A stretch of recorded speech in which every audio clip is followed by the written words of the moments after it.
Perfect.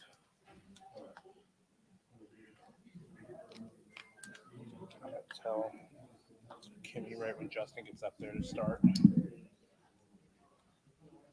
Is he working on the story? I think so. He's on a phone call.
The editor-in-chief of the new Baltimore Banner.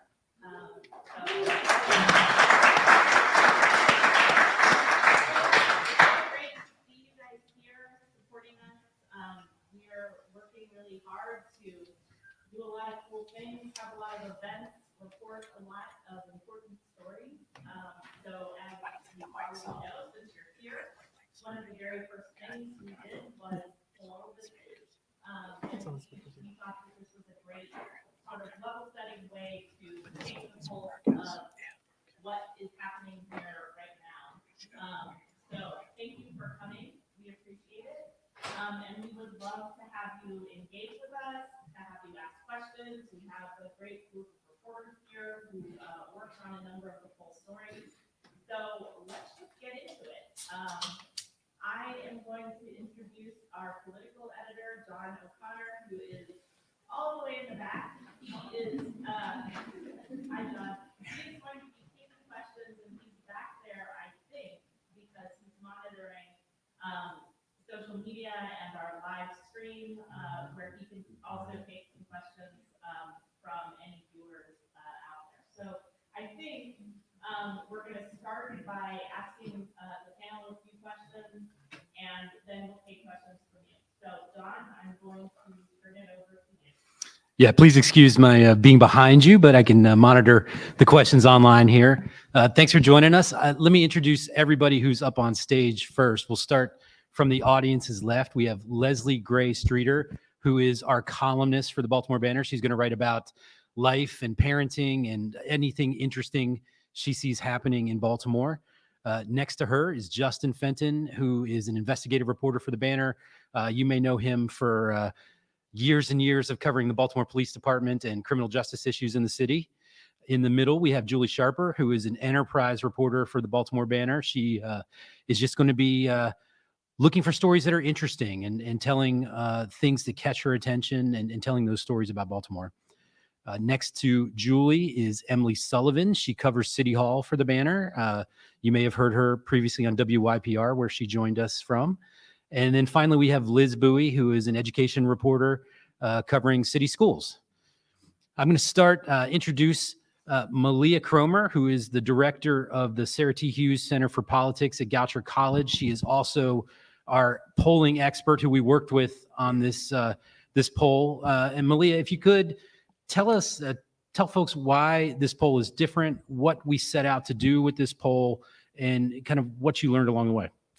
Thanks so much. And thank you so much for the Baltimore Banner for partnering with us. The Goucher College poll has been around, gosh, now for 10 years. We turned 10 years this fall, and we've done nothing but statewide polling. And I've been dying to do a poll of Baltimore City, and we finally got the opportunity. And for me, and I think, and I know the Banner sort of shared this vision, is that we cared an awful lot about what everyday Baltimoreans thought, not just what politicians say that they thought or say that they wanted or needed, or what different groups who were speaking on behalf of people say that they wanted or needed, but giving folks the opportunity to speak for themselves. And our polling, we took a random sample of Baltimore City adults, not voters, but all adults, 18 years of age or older. It looks like Baltimore City does in terms of the demographics of the city. It matches age, race, gender, and income levels. And so when we say we took a snapshot, we really took a representative snapshot. And so I can say with a lot of confidence that this is what a cross-section of Baltimore City residents say about these really important topical issues that your panelists will talk a lot about today. I'll say this: after a decade of doing polling here in Maryland, reading the reporting done was really impressive. So kudos to everybody who wrote about it. It was some of the most in-depth, not just looking at what people thought, but really taking the extra step to tell the stories of why they thought what they thought. So kudos to you. I was just really impressed to see it. So thank you so much, everybody.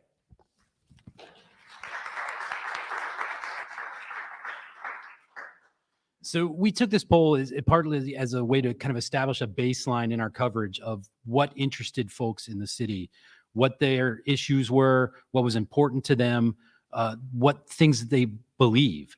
And so this event is kind of a continuation of that. So we're going to ask questions of the reporters, but really we'd like to give a lot of the time to folks in the audience here to get up, ask their questions, anything you're interested in from the poll, anything that caught your eye, or any questions you want us to ask in the future. We want to hear them because it's going to help guide our coverage. And so we appreciate any kind of feedback you can give us.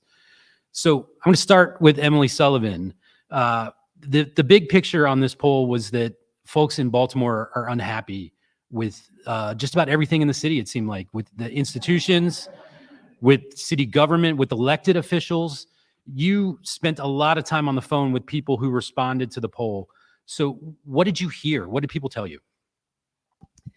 So, as you said, people are really unhappy about a lot of things. And we can see that Mayor Brandon Scott, who is ever so slightly underwater, according to the poll, was still the far and away the highest, the most highly rated politician in Baltimore. We had 47% of folks disapprove of his job performance and 43% approved.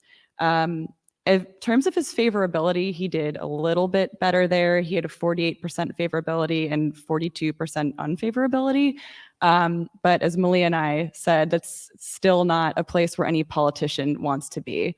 If your numbers dip below 50, it signals that your constituency is unhappy. And it also signals to political rivals that it might be time to throw a hat in the ring. The mayor and I had a conversation about these numbers and where exactly they come from. And I think he characterizes it as it being slow to turn around the Titanic. What I had asked him was, how do you turn around a cruise ship? And his answer was, it's more like turning around the Titanic with a giant piece of iceberg in it as the ship is going downward. So I think that is like a fair assessment of the problems the city is facing right now. We're in great flux, right? He promised 15% reductions in fatal and non-fatal shootings alike throughout the city. Those numbers are trending in the opposite direction. However, one of his violence plans that he's unveiling slowly in a pilot program in the Western District is seeing progress with a 40% reduction in homicides and 18% reduction in non-fatal shootings in the area where it's been rolled out since January. So Baltimore is going through maybe the beginning of a sea change right now. It's going to take a while for his policies to play out. And every single person I interviewed about the mayor understood this, whether they were people who extremely approved of him or who, without exaggeration, hate the man. They understand that it's a tough job to be the mayor of Baltimore and that you're going up against systemic issues. He's 18 months into his term. We got about 2.5 years left. And the most common response I heard from folks who were on the fence was, I guess we'll just wait and see what happens. Let me turn to Justin Fenton. The other clear takeaway from this poll is that Baltimoreans are concerned about crime. It was overwhelming in the results that this was an issue for folks that they were concerned about. We saw it in questions throughout the poll about whether folks felt safe in the city, whether they felt safe in their neighborhood. What else did you find from this poll that you found interesting? Did you learn anything from the results? Yeah, I was interested to see the thoughts from people about the visibility of police in their neighborhoods, about defunding.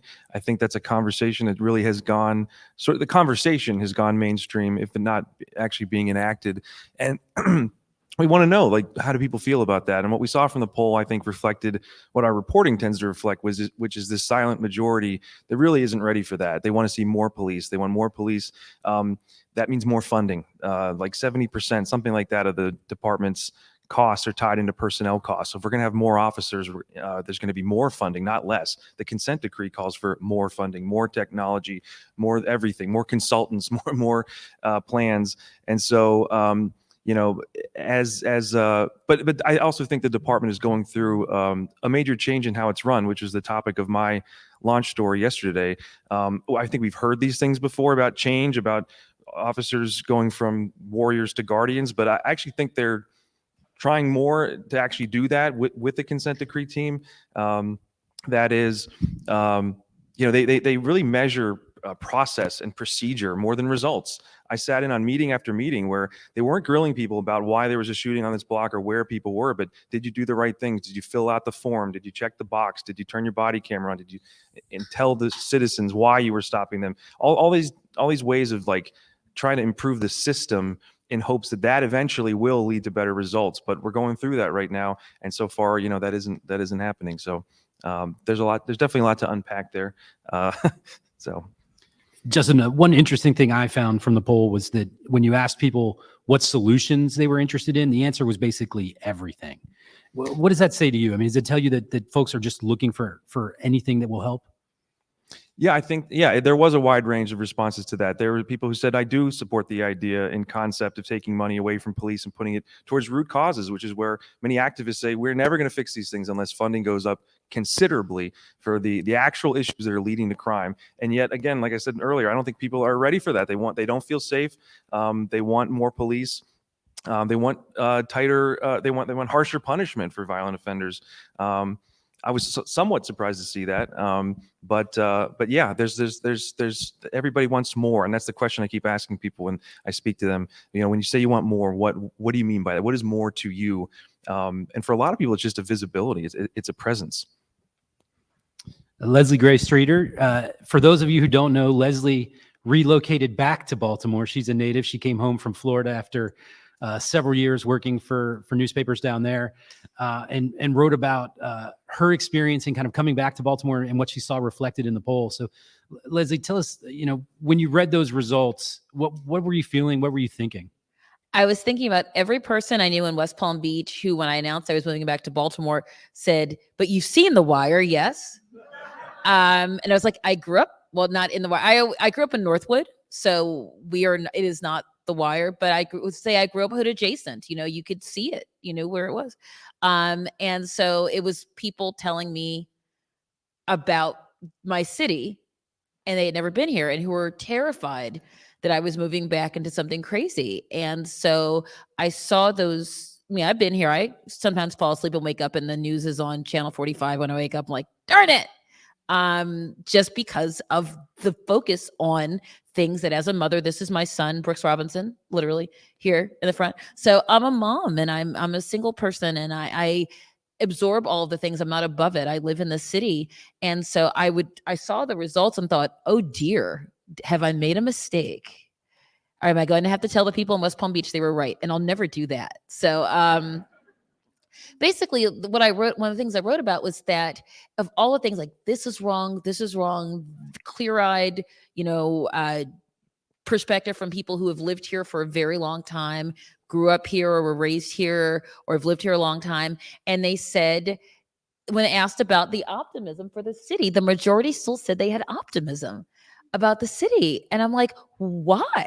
No, I can only answer for myself, which is that I interviewed R. Eric Thomas, the author and playwright and columnist, who talked about how so many, as we know, of the problems, as someone mentioned, are systemic, and they are not. People look at Baltimore and say it's the people. The people are criminals. The people are this. The people are that.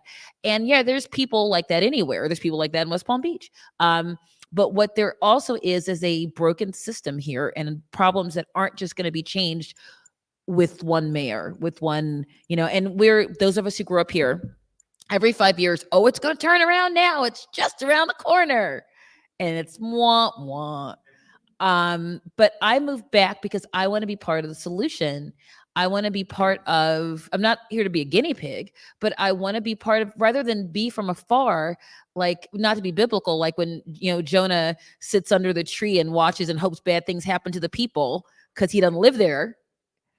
I'm not going to be that person. I want to be here and be part of what my city can be. So that's what I took from it. Liz Bowie, when it comes to the school system, the results we got from the poll were similar to other city institutions. I think a majority of folks gave the school system either a D or an F in terms of a grade. School CEO Sonia Santelises was her disapprove of her job was much higher than her approval. What did you find in the poll numbers, and from talking to people, what did they tell you about the school system? So I think that all of the poll results showed that people think, you know, that the school system has, you know, that closing schools is a major problem, that teachers aren't being paid enough is a major problem, that students aren't meeting academic standards, that there's they're unsafe, that the buildings are falling apart. 60% gave the school system a D or a D, either a D or an F. And 60 and Santelises was almost as unpopular as the Mosbys, which was very interesting to me. What I found in the reporting was that many of the people who weren't very satisfied with the school system, who were parents, actually liked their own school. When they said, oh, but my kid has had a good experience, or my kid's okay now. We didn't really like middle school. I'm like, well, who likes middle school? But it was kind of the, my neighborhood's fine, but the city is terrible. And I also found it interesting because when you do interviews with a lot of the people within the system, or who are very who know what Sonia Santelises is actually trying to do, they're very complimentary of Santelises, and they think that the school system is actually on the right track, and that there is a real chance that the city has now to turn around the schools. That we have a school superintendent who's been in her job for longer than any other superintendent in the last 3 decades. She has in place a very impressive group of people she's hired as top administrators. Principals say for the first time they actually think there's a fair degree of competence at North Avenue. And there may be a shot at kind of turning things around if she stays long enough. Her contract's up in 2 years. We'll see what happens. But I thought it was very interesting, the contrast between what residents said they felt about their school system and what the perception is among city principals and administrators and teachers, parents. So before we move to Julie Sharper, I just remind folks that are online that if you have a question, you can type it into that chat box down there. I'll get it. I can ask it of the panelists if you're interested in anything. And for folks in the audience, if you've got a question, you can head on up to that microphone and we'll get to you very shortly. Julie, one of the things that kind of underpins our philosophy at the Baltimore Banner is that we like Baltimore, that there's a lot to like about the city. And so one of the poll questions we asked was just an open-ended question: what do you like about the city? What I really liked about the story you wrote on those answers was kind of the thread of family that wove through a lot of those, that folks feel the city is like family, and that they're connected to the city through family. So, what did you hear from people, and where did you get that idea of family from? Yeah, so I was really struck as I read the responses to think about the fact that these were responses to a poll. So someone got a call from a stranger who asked them a lot of questions. And then one of the questions was, what do you like about Baltimore? And I was struck as I looked at the responses of just how eloquent they were and how many people's responses were almost like poetry. Like, I think if I was answering a poll, I'd be like, it's walkable, or just say, blurt something out awkwardly. But a lot of people had really like deeply felt expressions about things that they loved about Baltimore. And one of the people who I actually spoke to and followed up with and got more detailed responses from compared it to your effed up cousin who you still love, and you invite him to the barbecue, but you just don't let him go in the house unless there's someone accompanying him. I was like, yeah, that's Baltimore. Like we're all very aware of Baltimore's many flaws, and we hear about them a lot. We talk about them a lot, but there's also just something that we really love about this city and this fierce sense of identity and pride that we have as Baltimoreans. So that came through the responses a lot. A lot of people talked about family in like a very practical way, and that this is where their family lives and where their family's always been. And of course that roots them here. I feel that myself, but also this sense that Baltimore itself feels like this big extended family. And that really hit home for me as I was doing my reporting, because we had this, big spreadsheet of people that had said they were interested in being contacted by a reporter to talk more. So I wound up just like texting a whole lot of people, some people who had positive things to say, some people who had negative things to say, and tried to get a good mix of demographics, race, age, zip code, and texting all these people. And then I wound up just talking to the first 4 people who called me back. And of those first 4 people, 3 of them wound up being friends of friends. And I was like, that is the most Smaltimore thing ever, that I could just randomly contact people. And like 3 out of 4 were friends of friends. And the 4th person was an older gentleman who mentioned that his backyard backs up to the Mosby's backyard. And I was like, we also have another Smaltimore connection. I'm going to save your name and number, sir, in case there's anything happening at the Mosby's house that we can give you a call. But I think just even in doing that reporting, it sort of hammered home that sense that we are this big, messy, loving, dysfunctional family here in Baltimore.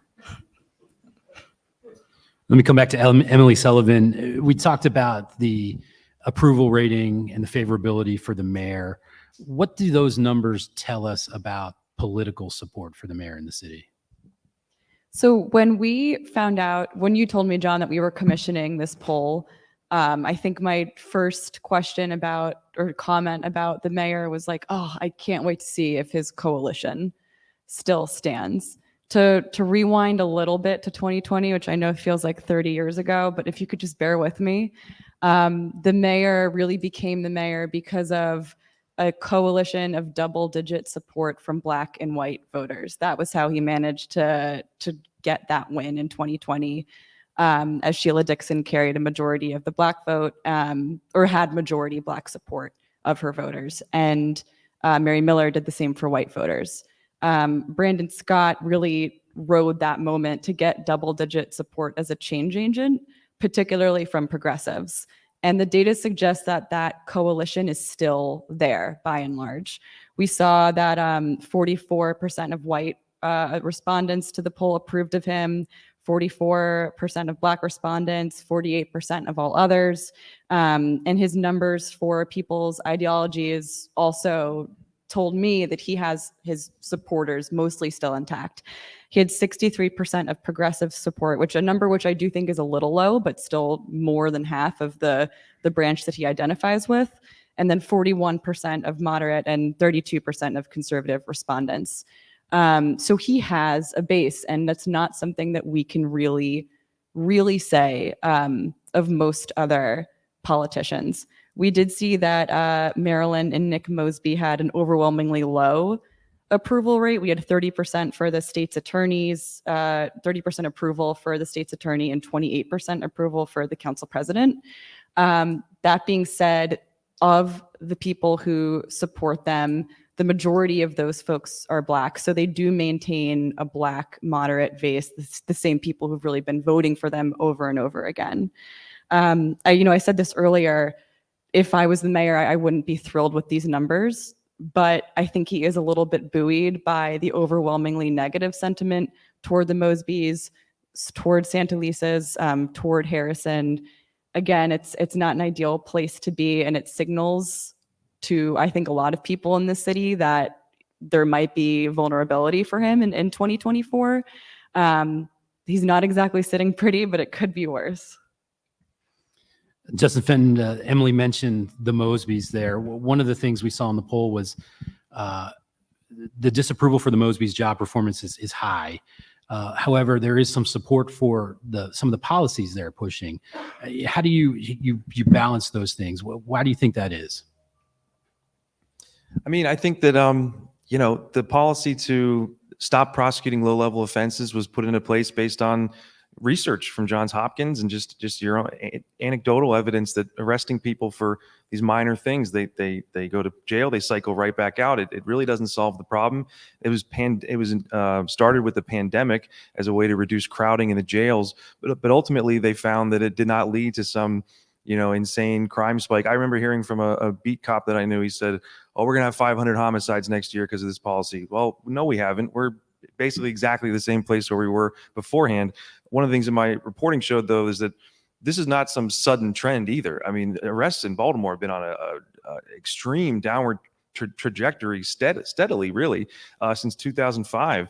Arrests went from 100,000 in 1 year to 14,000 last year. The drug war in Baltimore is arguably over. 96% decline in drug arrests in Baltimore City. That's a tremendous decline. So I think her policies are supported, going after police misconduct, exonerating people who are wrongly convicted.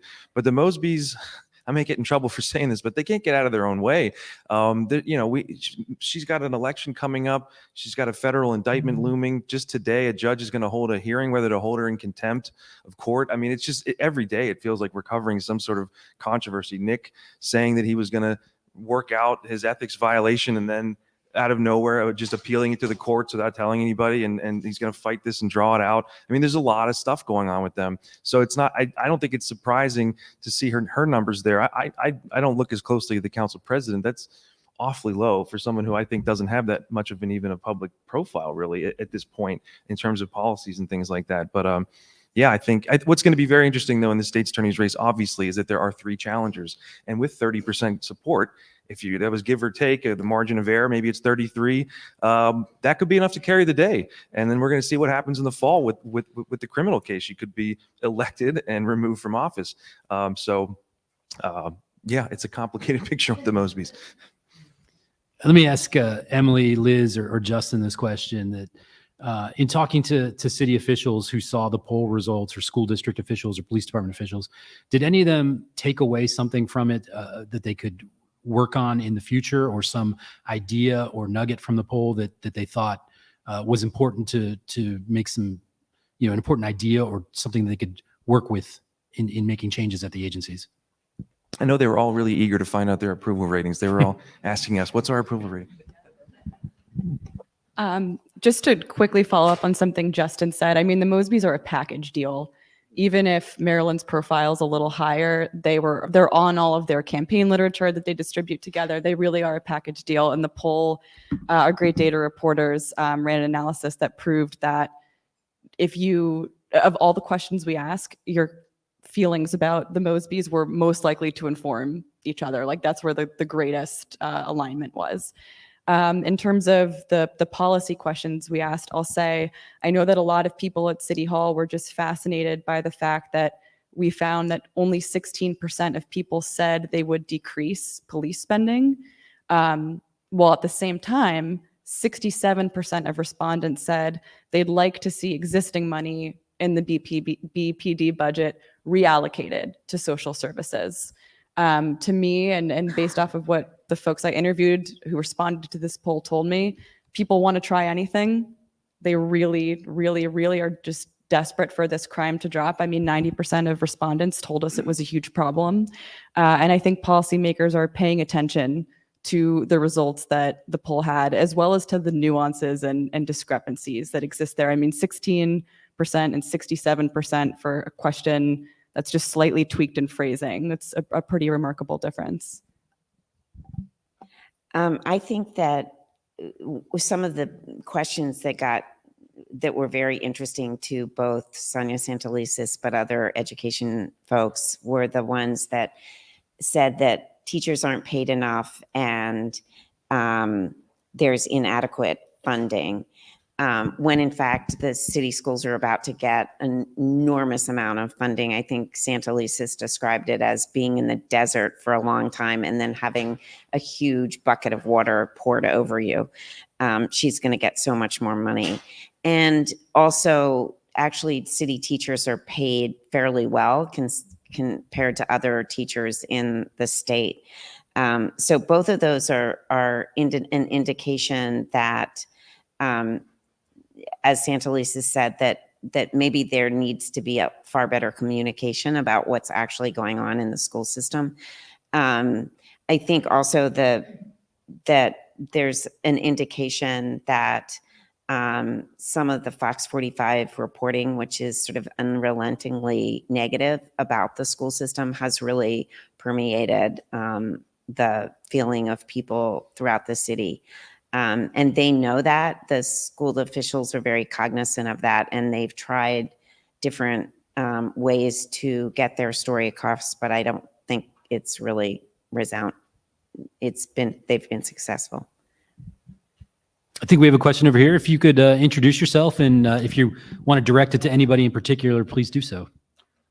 My name is Hal Riedel. I live in Kernwood near Loyola University. Lived in Baltimore since 1975. My teacher is my daughter is a kindergarten teacher at John Rura and has just finished her 7th year there and loves the job. I guess my question is to all of you as a collectivity, and you'll find it, I hope, pertinent. Did Ms. Cromer poll people's media sources? Where do people get their news in Baltimore? Where do they think that the reliable stuff is coming from? The Sun, Fox 45, that sort of thing. That would be very interesting to me to see where people are relying for news. answer that. That is a fantastic suggestion. And no, unfortunately, we did not ask that. And my suggestion for the Baltimore Banner folks, and hopefully myself even in the future, is what we should do is make this an annual poll that's done and allow for really smart community input like that in the question design phase. Because a lot of the journalists and editors help come up with this battery of questions, help me come up with the battery of questions. And that's a suggestion that would have been yes, we should have asked that. That's a great, we could actually find out for certain if it's actually permeating or not versus just using anecdotal evidence. So my response is wonderful suggestion, and we should really have a suggestion thing next time. Thank you. Thank you. I can tell you, as the editor who kind of came up with an initial list of questions for this poll, I was kicking myself afterward for not asking folks about whether they owned a car or not, because I think a lot of the answers would have been, we could have learned a lot more from those answers if we had asked folks if they had a car based on certain questions or not. So we're going to get better at this. We're going to learn from what we did this time and hopefully improve it in the future. All right, let me ask a question of anybody up on the stage there. That one of the underlying themes to this poll, to the poll results, were that there's, despite all the complaints about Baltimore, there's still a sense of optimism there. I'm wondering why you guys think that is and what explains it. I'm just going to say that I interviewed one person who told me, I think our city is really, really suffering right now, but I love my life in Baltimore and I'll never, ever leave.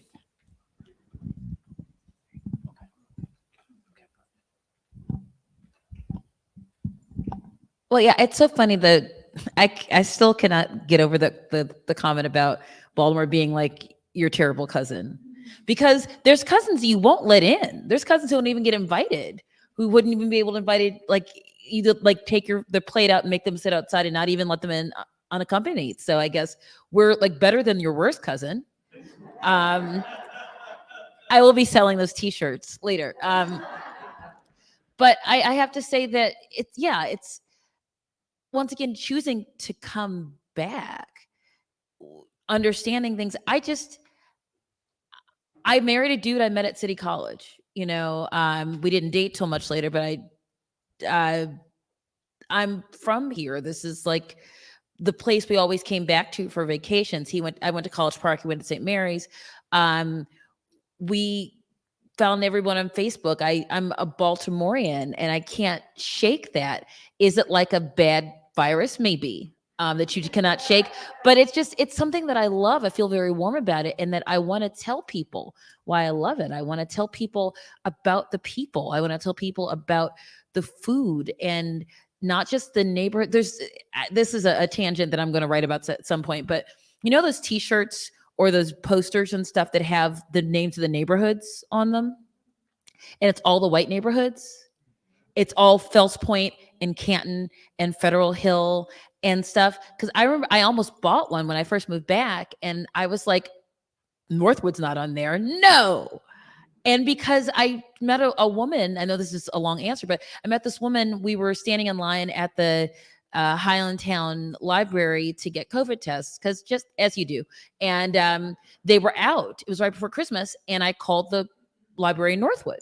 And I said, do you have tests? They said, we're going to get some after 1. And I announced to not loud, so they wouldn't have a run, but like to the people around me, they'll be at Northwood. And this young woman said, what's that? And I said, it's a neighborhood. She goes, it's a what? I said, it's a neighborhood. And she goes, I just moved here from DC. All I know is Federal Hill and Canton. And she was super proud of it. And it irritates me. So part of what I want to do is talk about yes, those places are real. They exist. But the other places that aren't on T-shirts, and aren't on posters, because I want everyone to love the city, as weird as it's your crazy cousin, but I love it. Yeah, I think we got a question up here.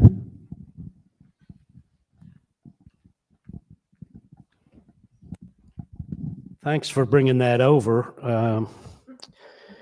At 81, it's easier for me to speak from the chair.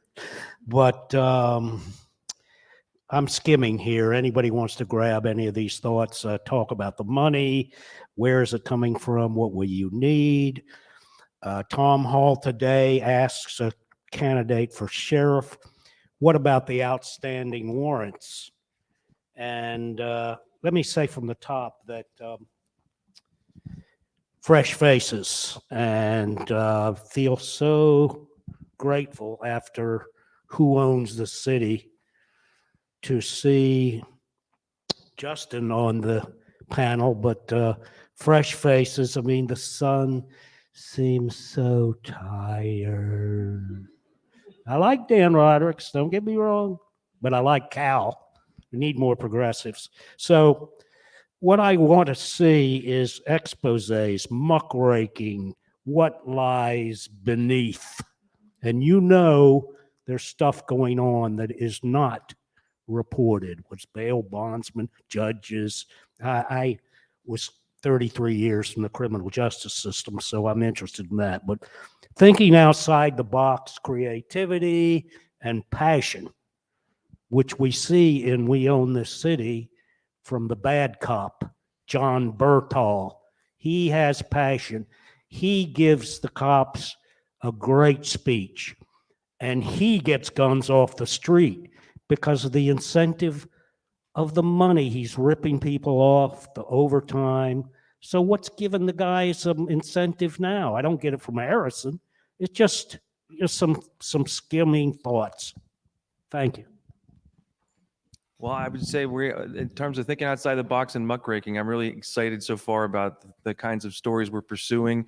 Just the visuals. I've loved the look of our site at the launch, doing creative things, hiring graphic designers, hiring freelancers, and the time to work on stories. I just turned in a 6,000 word story and nobody blinked. Everybody said, and Brett, maybe they should have, but they let me run a 6,000 word story.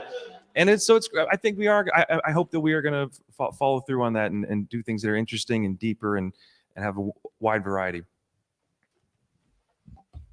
All right, we got a question over here at the mic. Hi, my name is Nicole Steinberg. I'm from Opera Baltimore, which is actually right here in Mount Vernon at the Engineers Club. And my question's for Leslie, but really the whole panel. My question is really for Leslie, but also the whole panel. In regards to optimism and civic pride, what role do you see, particularly cultural and art institutions, and particularly those that are neighborhood specific? What role do you see them playing in the uplifting of the city in that way? And how do you as a paper plan to explore that more?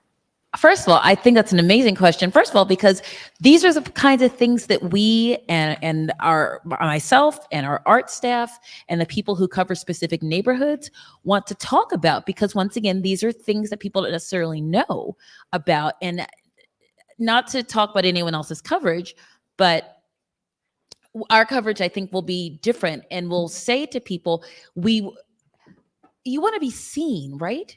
I think that's part of what I wanted to, when I had my rant about the t-shirts and stuff, is that people want to be seen, and those neighborhoods want to be seen, and those organizations want to be seen. And there are a million like small theaters and organizations that do things with kids and places that are actually doing the things that those outside the city or even some within the city swear aren't happening in terms of engagement and in terms of quote unquote keeping kids off the street, although they say it like they're a nuisance and not actually human beings that need to be engaged and need to have civic pride and need to understand their place in the city. I'm sorry, you got me doing this. I think that, moving back here and my little ones here, there's so much to do. We are not, and yes, I am privileged that I can afford to have him do things, and if things are free, I can afford to drive him there. Mm-hmm. And I have that, so I understand it's not as easy for everyone to just go create a camp. And how will they get there, and who will pick them up? And I understand that there's so much that it's still not perfect, but for me, that excites me. And knowing about that, and please, I want to get your card and stuff afterwards. Thank you. Yeah, thank you so much. Well, I wanted Kimmy to answer this, but she shook her head no at me. I will answer it as the crime reporter, investigative reporter. I think that we again, what I referred to with having a lot of outside voices passing the mic. We're seeing it with our creatives and residents, with our arts coverage, with being able to accept pieces that are submitted and have people write personal essays. Like, I think that's absolutely going to be a major, major thing. And we're thinking about it all the time. Yeah, How is that, particularly boss? in partnering with other organizations and the messages they want to send out. And again, neighborhood specific, because Baltimore City needs that civic pride. So thank you. Absolutely. So we've got a question online that I'll handle real quickly here. It's a question about the Baltimore Neighborhood Indicators Alliance data shows significant correlations between transportation disparity and neighborhood disparity. Did respondents mention anything about transportation issues? And as one of the editors who kind of had to make some decisions about what goes into this poll, I'll say that we cut some of the transportation questions. And so we didn't get real great responses on transportation.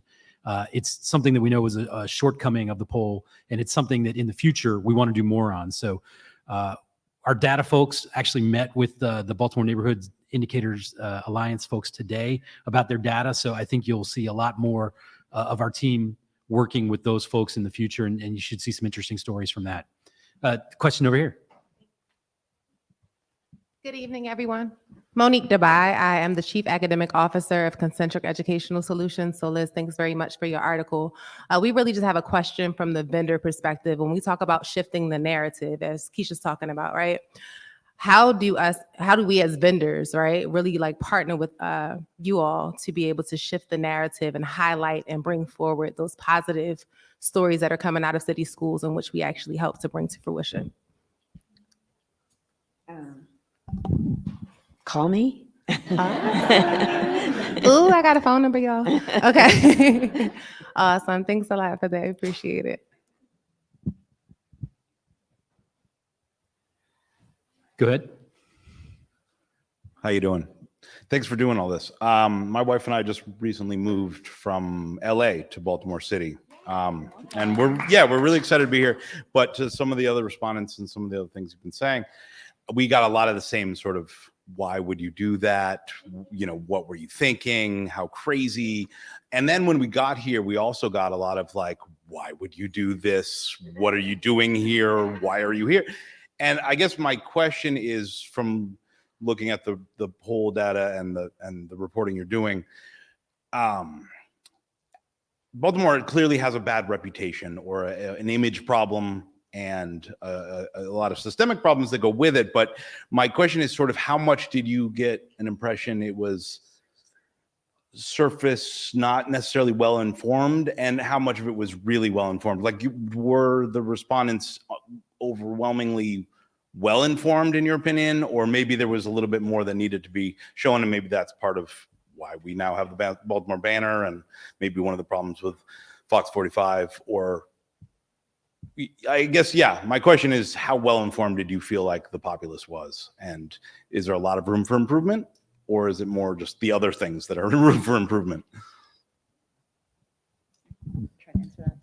So I will say that the people who call back reporters who are asking about responding to a poll, like, want to talk. They want to talk about the policies they think they are and aren't working. So I would say anecdotally, I was pretty impressed with the amount of folks who I spoke to who talked about, for example, Mayor Brandon Scott's pilot universal basic income project, or the group violence reduction strategies, or a lot of other programs with very long acronyms that are hard to remember. People really knew about that. I can't speak, because we didn't poll about media sources, to how, where people are getting their information from. But I will say that the folks who, once we explained, like, we're calling from a new media outlet, like, people were really, really excited, from all different walks of life, and Baltimore natives and people who moved here recently alike. People were excited that this is happening. So I'll say there's an appetite for more coverage, for sure. Thanks. Yeah. All right, let's take the next question. Hello, y'all. I'm Jeff O'Gara. I'm from Wyoming, so we'll compete a little bit about how far we've come. We have a nonprofit set up there, a thing called Wildfire. We've done rather well with it over the last 5 or 6 years. I'm curious to know, and I probably could have researched this beforehand, how big a staff, editorial staff, you have now, what kind of projections you have in terms of your security, in terms of the kind of funding you've got coming in. You probably can't talk about the business side. It is business, but the foundation money, if you get it from the American Journalism Project or some of these other places, I'd be curious to know. It's really sort of a question about job security and whether you're going to be able to enlarge the publication going forward. All right. So thank you. And I actually wanted to answer the last question too about, what people know and think about the city, which is, I think, one of the reasons why we wanted to be here, because we actually think that there's a very nuanced story to tell about Baltimore. That if you dig a little deeper, you're going to find a lot more stories. So that's part of what we're trying to do. In terms of funding, we are funded by a businessman named Stuart Bainham. He has made a very considerable commitment to either donate or raise $50 million. We think that gives us a runway of 3 to 5 years to do this. And so we feel like that's hopefully enough time to show you what we can do with our reporting. I see we have several of our reporters are in the audience. Several of our interns are here. Our CEO is here today. But I think, one of the things that we're most excited about is trying to do things like this. We have 2 data reporters who are just churning out an amazing amount of really interesting information for us to look at. So, it's not forever, but I don't think there's really any guarantee in media right now. And I quit my job at the LA Times. It was funded by a very wealthy man. A couple of these folks quit the Baltimore Sun, which we know is owned by a hedge fund. And I would say maybe their jobs are more secure with us than they were there. I don't know. They could speak to that. Right. That's right. So thank you. Thank you, Justin. We are actually looking for other donations. We have a founding member program, and we're looking for people to subscribe because, this is not, journalism costs money, and the work that we're doing costs money. So if you haven't subscribed, you can go to the BaltimoreBanner.com and subscribe. We also have a daily newsletter that we're putting out, which is free. So we hope that you'll check us out. I'd just like to add that what's going on in Baltimore is actually a national experiment in local news that has gotten a lot of attention. And to make this work, we really are going to need subscribers. And I hope you help get that word out. But there's been no news organization that has started with this large a staff. And we have, I think, 40 some reporters and 40 journalists in the newsroom, and that will be expanded to 60, 70-ish by the end of the year, which will make us at least as large as the Sun and probably larger. And I think Imtiaz Patel would tell you that he has plans to expand way beyond that. So we are going to be a force, and I did leave the Sun, and I have no regrets at all. All right, we'll take the next question. Hello, how you guys doing? My name is Nicholas Israel Layden, and I have been in Baltimore since 2011. Nigerian originally, and I came here for school, and since then I ended up staying here. I really enjoy the story about everyone, what they like about Baltimore, what they think about Baltimore. I think it really spoke to me. I think my narrative now to people is, I think my narrative to people now is, Nigeria was the first stage of my life, and Baltimore kind of shaped the next future and what it would be for me. And, it's a story that I want everyone that I've come across to know and understand. Because that's who I am now. I'm Baltimore, or majority of my friends are out of Baltimore, but I'm still staying here for some reason. But just to cut the story short, I did start a nonprofit in 2016, and one of my main purpose of that nonprofit is to work with African student unions in every colleges. something that I found out in every school and every state that I've been to in those events, they are also one of the biggest organizations on campus compared to fraternities in many schools with bigger budgets as well. But I felt like there's nothing done outside in the community. There's nothing based on all the events and stuff they do are usually on campus. So as of last year, we went through the direction of talking about DEI, diversity, equity, and inclusion, and more also deepening into intercultural integration. Many of the ways that I've integrated in Baltimore are based on my own experiences, taking the chances to, go out there, meet people, talk to people, put some fake smile on sometimes. Maybe I don't like what they say or the fact that they don't know anything about my country, or some of the remarks they've made. But I want to create that opportunity for other people to do that as well. And my question is, now that I'm looking at that, there isn't much data about that, because if we talk about African Americans and Black, we all categorize into one specific data. But if we break it down, there's nobody talking about someone that eats melon soup and someone that eats collard greens from the Blacks that have been born here, or the ancestors have been here. Meanwhile, collard greens, we have it in Nigeria too. We just put tomato sauce in there and different meat. But yeah, you could put some bacon, some vinegar, depending on your recipe. So just give you a perspective. So when you're talking about those two people, number one, in many cases, in many schools, many of them are not integrating together. In many schools, you have Black student union and you have African student union. But if we look at data, it's called African American or Blacks. But what I'm trying to say is, even in the workplace, we know when it comes to gender and age bracket and racial structure, it helps any company get better. It gets better result. And what I'm trying to say is, being in Baltimore, I've met a lot of Africans, but are there many of us that are staying here? How do we influence the policies? How do we influence the community? We have Dukem that has been here for a long time. And we just had a Nigerian restaurant, which I just tried a couple of weeks ago, called Popsy on Mount Vernon. If you guys want to go try it, guys, it's good food. But I want to say, how do we pave ways for people to feel like they can live in Baltimore and be part of Baltimore and offer their own experiences, their own foundations to how we want to shape the next Baltimore? I'm Baltimore. I've experienced different part of Baltimore. I've lived on Greenmount. I've lived on Canton. I've lived downtown now, Mount Vernon, so I use that period to really build my own experience of Baltimore. And that's why I'm still here. And I want that for many students, many kids, especially in different aspects, different ways. So, in terms of data, in terms of initiative that drive those things, coverages and stories and involvement with people like me, or, first generation, second generation immigrant, to create those pathways for those. Is that, let me just leave it at that. I'm sorry. Thank you. Yes. I just want to say what you're looking for is nuance. Yes.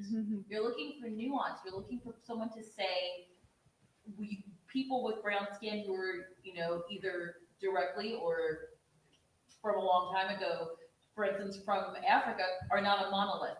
And it saddens me that you have not seen that in your coverage, just like as an African American who has a different experience than probably every other Black person in this room, because everybody does. We are not a monolith. We would disagree about stuff. We'd agree about some stuff, because we are not a monolith. And it saddens me that in this majority Black place, that there have not been mainstream news organizations that have covered us, who are the majority, right, as with the nuances that we have, and not just about restaurants or crime or arts, but the nuances of how we live and what we do and where we're from and what we are. And so, I am so, first of all, I'm sorry that you have just been disappointed. And I know that we're not going to be perfect. We're not going to live up to every expectation of what you have, but I'm excited about the prospect of first of all, now we know, because we can't say you don't know, right? So if something comes up and you go, well, why wasn't there an immigrant presence? Why wasn't there a first generation American presence in that story, in that thing? Because I grew up reading stories that were supposedly, it's about Gen Xers, but it didn't include me. It didn't talk to me. It didn't, or about what women feel. It didn't talk to me. It didn't talk to a lot of people in this room. And there were, it was generalizations that didn't bother No. with us, Yeah. right? Mhm. And you and I are not the same, Yeah. right? But we have enough nuance that we're enough alike that people put us in the same basket, Mhm. right? And I want to know about your basket. Right. Because, and you know enough about mine, right? Right. Because we're here. So anyway, all weirdness to say Yeah. that thank you so much for saying that. And I want you to hold us accountable. Yes.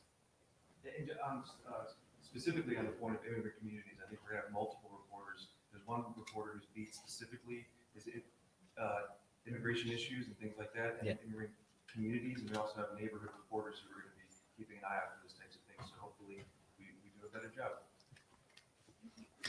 All right, we've got about 10 minutes left. We got a few questions here in line, so let's do a little bit of a speed round. Quick questions, quick answers if we can, and we'll take the next one. Thank you. Fascinating subject. Fantastic poll. Name is Sunny Lacey, and my wife and I, we live in Hampton, and we have a retail shop in Hampton on the Avenue. My question is there a sense, maybe from the poll, from your sample, if you do have data on how many of the respondents were business owners, specifically for-profit business owners? And if not, then in your follow-ups, did you have conversations with people who were business owners? I don't think we broke down the data that way. Sorry, no, we did not break down the data that way. That would not be, it was too small of a demographic to ask in Right. a citywide poll. That being said, I'm sure that we could get a list of registered for-profit businesses in the city. And it might be a worthwhile endeavor to create an online poll that targeted specifically the business community and try to ascertain those opinions, because obviously small businesses in general are a really important part of the city as a whole. But Right. that's a very, very good idea. Thank you.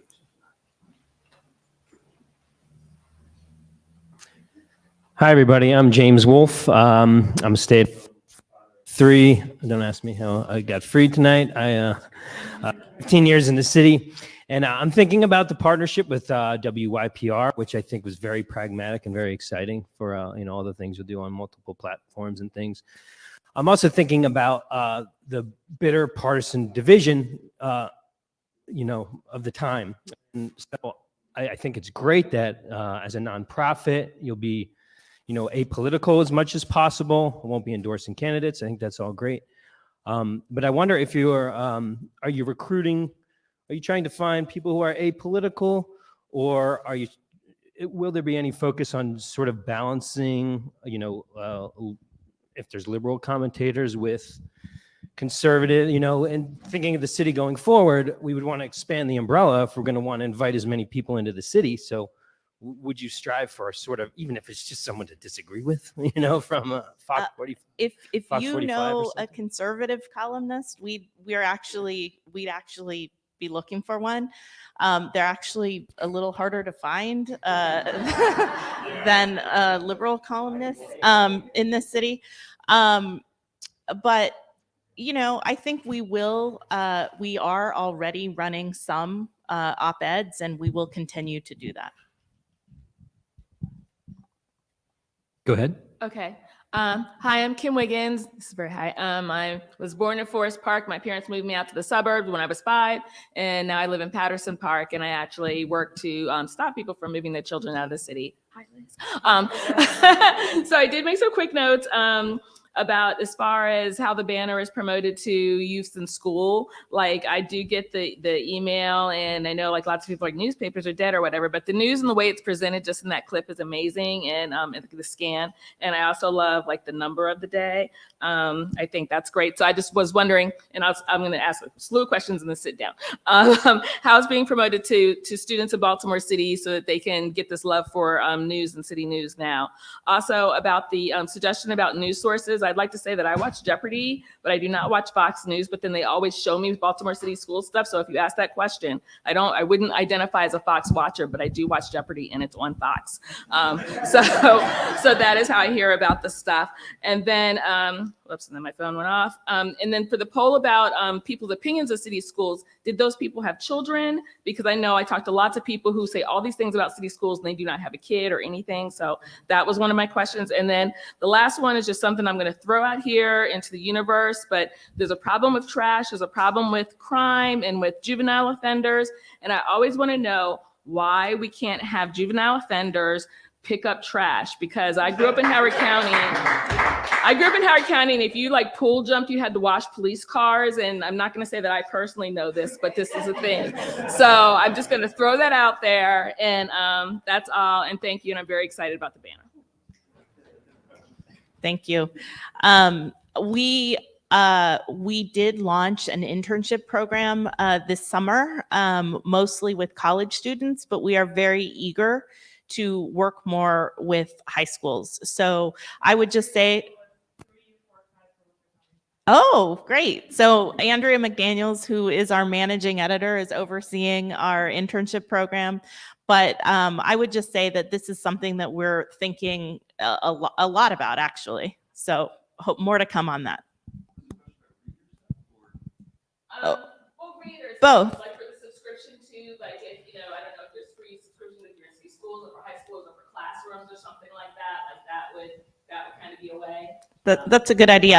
I will just say one quick thing about the types of reporters that we're trying to hire. One reporter who got away was a reporter who turned her stories into plays, and those plays were presented at schools. And so when we think about what is the banner going to do, what is the banner going to be, how can we present our coverage in different ways, I want us to be thinking a little bit outside the box on that and coming up with some of those ideas. So we love any and all ideas for stories like the trash one. We'll make a note of it. And we will continue to think about different ways to present and to get into schools too. And I'll add that if you go into the crosstabs of our polls, you can find the differences in opinion of folks who have kids in school and folks who don't have kids in school. Next question. Yeah, I guess my question is about accessibility, if that makes sense. So I went to the website, Cheston's right, it looks terrific, but I'm immediately confronted with a paywall. And I got to be honest, the coolest thing about Wall Street Journal, New York Times, Baltimore Sun, City Paper, may she rest in peace, is that if I rode the metro or the light rail or the bus long enough, I could grab a paper off of a seat and read it for free. And if this thing does go the way you want it to go, right, you guys are the font of truth and the paper of record in Baltimore, how are you going to get that information into people? Like, I don't have $2.99 a month. I'm sorry. Like, how are you going to get that information to the people that need it? Yeah, I think that's a really good question. And it's a challenge, right? Because I think, as we said, you know, the work that we're doing, it isn't free. We have a couple thoughts on this. One is one benefit of a subscription is you get a free subscription to give to a friend. So we need to find someone to pair up with you who will give their subscription away. So that's one thing. We are looking at ways to provide access to different underserved communities. And that's something that we also hope to have more on. And then I think the other big initiative that we're working on is forming a news collective within the state, where we will be able to give some of our content to other publishers for free so that they can publish it in some of their publications as well.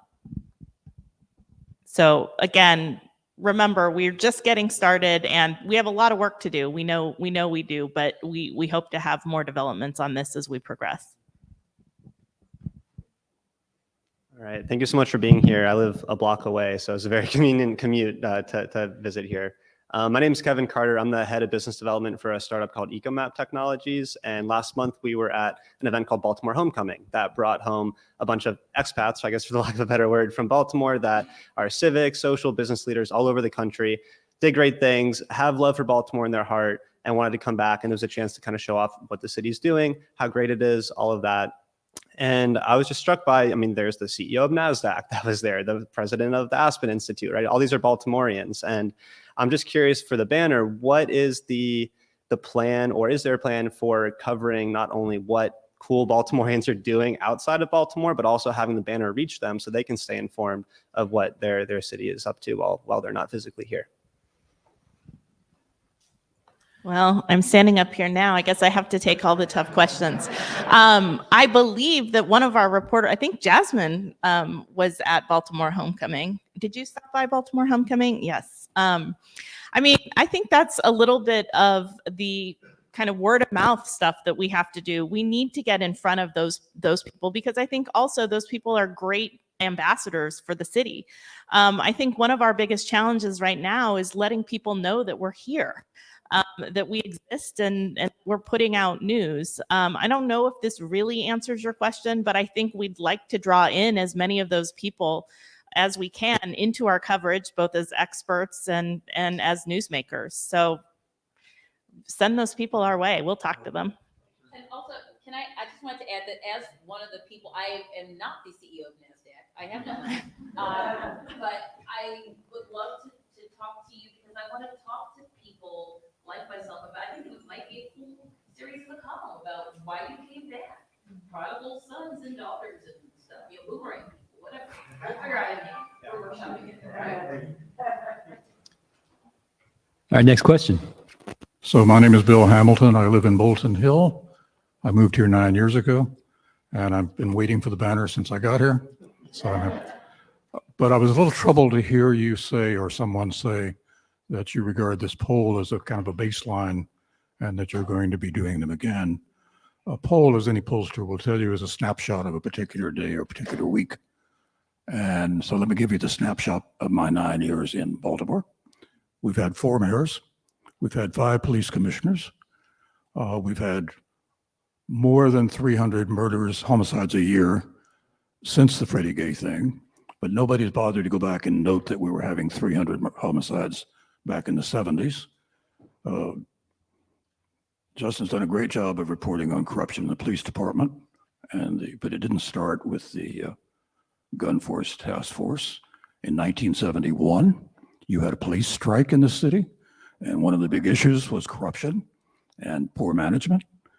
This is a very old city with a very, very deep roots, and it's nice to kind of make light of the fact that a lot of people are optimistic about Baltimore. But if you look at the 9 years I've been here, the population's dropped nearly 15%. Those are middle-class people, Black people mostly, moving out of Baltimore. If you look at cities that are more or less our counterpart, old industrial cities, Philadelphia, Richmond, discount DC because it's DC, but they're gaining population, they're prospering, we're not. So I hope you go beyond the polls and beyond whether people like the mayor or not, and think about the structure of the city. Does it really make sense to have a strong mayor government in 2022 and beyond? What does the city council actually do day to day? I know my council member, but I, after 9 years, have no idea what he really does day by day. You don't cover, well, I shouldn't say, the Sun hasn't covered the council ever. The Brew only covers the scandals in the council, which keeps them pretty busy. The Fishbowl doesn't cover the council. So it's very hard to know what's going on among council members and council operatives and council factions. And yet it's pretty important. About 3 or 4 years ago, during the Jack Young era, or just before his brief era, when he was city council president, we voted for whatever reason, because he wanted us to give a sizable chunk of the budget every year for so-called youth services. And I've never heard a peep about what's come of that money in the 3 or 4 years since. I know that the organization that was giving away the money and taking a chunk of it themselves was ultimately removed or resigned from that job, but we don't know what happened to the money, and we don't know who's running it now. So there's a lot to be written about, and dig down a little. Don't just stop with whether people are optimistic or not. Thank you. I can guarantee you that we're very interested in looking deeper and also in writing back solutions to problems, not just the problems themselves. We're really committed to telling people what is happening in other cities or in parts of Baltimore that are working well, and it might be models for changing other things in the city. So we take that seriously. As the city hall reporter, when I was considering taking a job here, I came from WIPR and was covering city hall there. The conversation I had with Cindy and with my editor, John, all the way back there, was how to measure change and compromise in city hall. It was important to me that if I was going to continue covering politics in Baltimore, I would have the chance to do that. And I can say that everyone here is interested in pursuing that sort of idea. I'd like to invite you who haven't read a story I did about the city budget this week and the power struggles that are going on behind the scenes, particularly what we would call the ally sections and how they're dealing with stresses. I think that more nuanced and detailed reporting about the stuff that informs policy, which often is called power struggles, is needed. So I appreciate that emphasis, and I also think it is valuable to measure how the mayor is doing, because the mayor is internally pulling that anyway, and those are the kinds of things that guide his policy. That's very good way. That being said, I think that rules can improve policy sometimes. I appreciate the criticism that you're making there.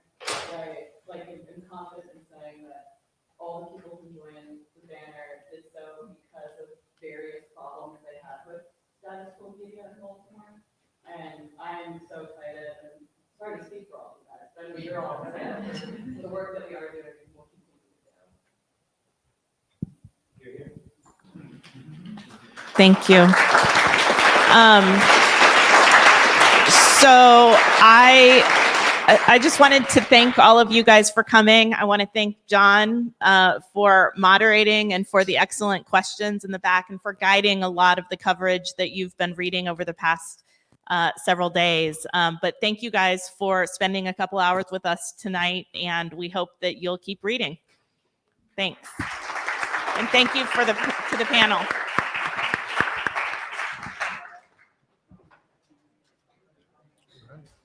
And broad, that just finalizes it.